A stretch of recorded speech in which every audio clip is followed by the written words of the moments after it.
ассалому алайкум дӯстон, хуш омадем ба шабакаи мо. Дар навори имрӯза барои шумо тозатарин ва муҳимтарин хабарҳоро аз ҷаҳони ММО омода кардем.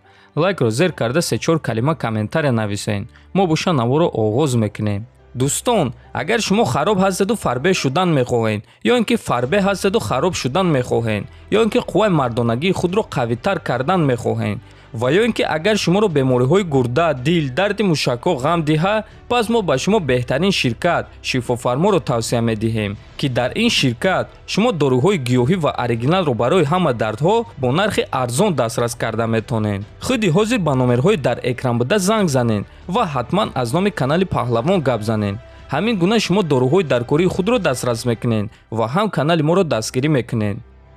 имрӯз хабар пайдо шуд, ки Зубайра Тухугов рӯзи 6 август баромад карда наметонад, чунки визаи амрикоӣ ба даст оварда натавонистааст. хотиррасон мекунем, ки Зубайра Тухугов бояд ки рӯзи 6 август дар турнири UFC Fight Night зидди Нед Лендвар меҷангид, аммо мутаассифона ин муҳориба баргузор намегардад.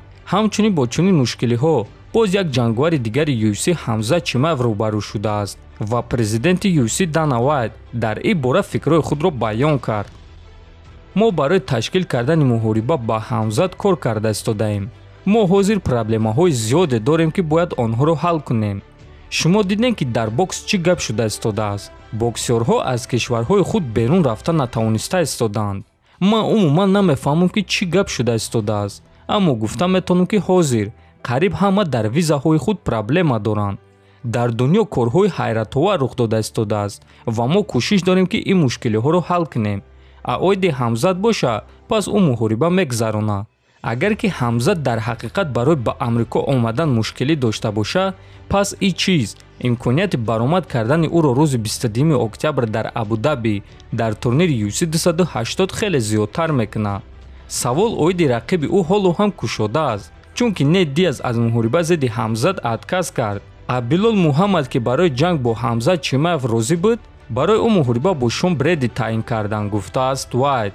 ва дӯстон, аз суханҳои Дана Вайт фаҳмида мешавад, ки Ҳамзат Чимаев ҳам ба монанди Зубайра мушкилӣ дар виза дорад ва ман фикр мекунам, ки қариб ҳамаи ҷангварҳои мусалмон дар Абу-Даби баромад мекунанд. Ислам, Зубайра, Ҳамзат, шояд ки Умар Нурмагомедов ва боз дигар ҷангварон.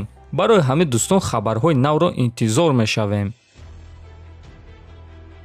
чемпиони пешинаи UFC Пётр Ян оиди муҳорибаи Ислам Махачев ва Чарлз Оливера фикрҳои худро баён кард. боварӣ дорем, ки Ислам Махачев Чарлз Оливераро шикаст дода метавонад. агар ки Ислам ба ин муҳориба дуруст барояд, нақшаи хуб тайёр кунад, пас ӯ ҳамаи малакаҳои лозимаро дорад, то ин ки Оливераро шикаст диҳад. лекин ба ҳар ҳол Оливера ҷангвари шавқовар, сахт ва ҳаматарафа аст. ӯ рақиби арзанда аст ва моро муҳорибаи хеле шавқовар интизор аст, гуфтааст Пётр. хотиррасон мекунем, ки муҳорибаи Ислам Махачев ва Чарлз Оливера рӯзи 22 октябр дар Абу-Даби дар турнири UFC 280 баргузор мегардад ва муҳорибаи асосии турнир хоҳад шуд. ҳамчунин ногуфта намонад, ки Ислам Махачев айни замон 10 ғалабаи пайдарҳам дорад, а Чарлз Оливера боша 11 ғалабаи пайдарҳам. ин муҳориба дӯстон ба монанди муҳорибаи Тони Фергюсон зидди Ҳабиб Нурмагомедов аст ва умедвор мешавем, ки ба монанди муҳорибаи Тони ва Ҳабиб намешаваду мо онҳоро дар қафас мебинем ва онҳо беҳтарини худро муайян мекунанд.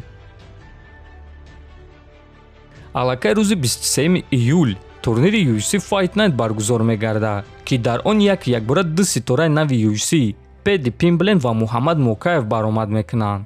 муҳорибаи асосии турнир муҳорибаи рейтингӣ дар вазни вазнин байни Кёртис Блейтс ва Том Аспиньел мешавад.